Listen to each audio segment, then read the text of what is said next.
अब आपको सीधे मुंबई लिए चलते हैं, जहां पर नरेंद्र मोदी की महागर्जना रैली चल रही है। लोकमान्य तिलक ने एक मंत्र दिया था, स्वराज मेरा जन्मसिद्ध अधिकार है।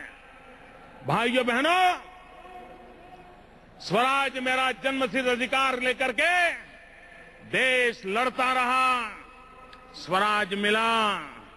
आज समय की मांग है, हम सब ललकार करें कि स्वराज्य ये मेरा जन्मसिद्ध अधिकार है।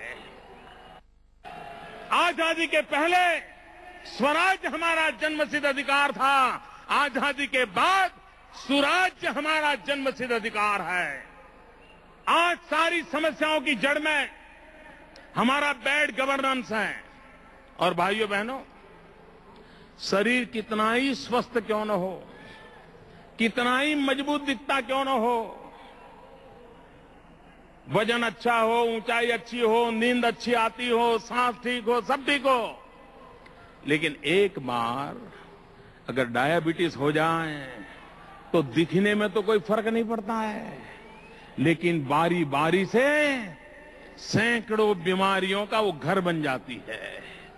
शरीर में सैकड़ों बीमारियां घुस जाती हैं, धीरे धीरे सारा शरीर नष्ट हो जाता है। ये बैड गवर्नेंस भी डायबिटीज जैसा है। राज्य के अंदर ये बैड गवर्नेंस डायबिटीज की तरह हर बीमारियों का कारण बन जाता है। और इसलिए भाइयों बहनों, जब तक हम सुशासन की राजनीति को नहीं करेंगे, सुशासन को लेकर के नहीं चलेंगे, तब तक भाइयों बहनों हम देश का भला नहीं कर सकेंगे। और इसलिए भाइयों बहनों, मैं आज जब आपके पास आया हूं तब गुड गवर्नेंस पर बल देने की बात करने आया हूं। भाइयों बहनों, दो विजन में क्या फर्क होता है आप देखिए।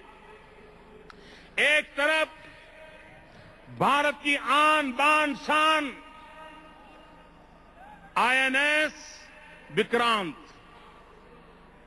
हिंदुस्तान की सेना जिसके लिए गर्व करती है, युद्ध के मैदान में भारत को गौरव दिलाने वाला आईएनएस विक्रांत, आज दिल्ली की सरकार इस ऐतिहासिक धरोहर को टुकड़े टुकड़े करने पर तुली हुई है। उसको बेच करके टुकड़े करने की योजना बना रही है। और दूसरी तरफ गुजरात की सोच देखिए, हम हिंदुस्तान के कोने कोने से किसान से लोहे का टुकड़ा मांग करके उससे भव्य इमारत बनाने का सपना देख रहे हैं, इतिहास की धरोहर पैदा करने का सपना देख रहे हैं। हम टुकड़े ला करके एकता का सपना साकार करना चाहते हैं, इतिहास की विरासत को जिंदा करना चाहते हैं। और ये लोग इतिहास की विरासत को टुकड़े टुकड़े करके बांटने की योजना कर रहे हैं। ये विजन में फर्क होता है। भाइयों बहनों, आज जब मैं मुंबई की धरती पर आया हूं तो मैं बॉलीवुड को याद करना चाहता हूं मित्रों, फिल्म इंडस्ट्री को याद करना चाहता हूं। भाइयों बहनों, ये फिल्म इंडस्ट्री का शताब्दी का वर्ष है। दुनिया में इतनी भाषाओं में फिल्म बनती हो, इतनी मात्रा में फिल्म बनती हो, ऐसा विश्व में कहीं नहीं है। हमारे पास एक अनमोल खजाना है, अनमोल ताकत है। अगर विजन होता, समझदारी होती और दिल्ली की सरकार ने, महाराष्ट्र की सरकार ने फिल्म इंडस्ट्री की शताब्दी को नई ऊंचाइयों पर ले जाने का एक महत्वपूर्ण मुकाम बनाया होता, सेमिनार हुए होते, टेक्नोलॉजी के संबंध में बातें हुई होती, भारत के निर्माण में उनके योगदान की बातें हुई होती, नए सपने देखे गए होते। क्या भाइयों बहनों, इतनी फिल्में बन रही हैं? क्या एक हिंदुस्तान में फिल्म यूनिवर्सिटी होनी चाहिए कि नहीं होनी चाहिए? एक full fledge university film industry के लिए, ह्यूमन रिसोर्स डेवलपमेंट के लिए, टेक्नोलॉजिकल रिसर्च के लिए, हिस्ट्री की रिसर्च के लिए होनी चाहिए कि नहीं होनी चाहिए? लेकिन भाइयों बहनों, ये वोट बैंक की राजनीति में डूबे हुए लोग इतने महत्वपूर्ण अवसर को भी उन्होंने खो दिया, क्योंकि वो वोट बैंक की राजनीति में डूबे हुए हैं। भाइयों बहनों, आज मैं आपको एक नारा बुलवाना चाहता हूं।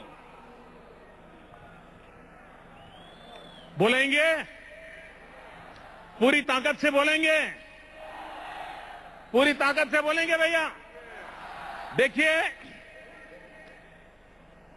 चुनाव में दल के लिए वोट मांगे जाते हैं। इतने सारे चुनाव हुए देश में, दल के लिए वोट मांगे गए हैं। लेकिन मैं चाहता हूं 2014 के चुनाव में दल के लिए वोट न मांगा जाए, देश के लिए वोट मांगा जाए। दल से बड़ा देश होता है, और इसलिए भाइयों बहनों, हम एक मंत्र लेकर के जाना चाहते हैं। 2014 के चुनाव में मुंबई से उठी हुई आवाज हिंदुस्तान में पहुंचाना चाहते हैं, और हम देश को कहना चाहते हैं कि 2014 के चुनाव में दल के लिए नहीं, देश के लिए वोट करिए। और हम कहना चाहते हैं, vote for India, vote for India. भाइयों बहनों, मैं बोलता हूं, आप पीछे बोलना वोट फॉर इंडिया। बोलेंगे? आपको बोलना है वोट फॉर इंडिया, बोलेंगे? वंशवाद से मुक्ति के लिए जरा पूरी ताकत से बोलिए, वंशवाद से मुक्ति के लिए वोट फॉर इंडिया, भाई भतीजेवाद से मुक्ति के लिए वोट फॉर इंडिया, भ्रष्टाचार से मुक्ति के लिए वोट फॉर इंडिया, महंगाई से मुक्ति के लिए वोट फॉर इंडिया, कुशासन से मुक्ति के लिए वोट फॉर इंडिया, भारत की एकता के लिए वोट फॉर इंडिया, एक भारत श्रेष्ठ भारत के लिए वोट फॉर इंडिया,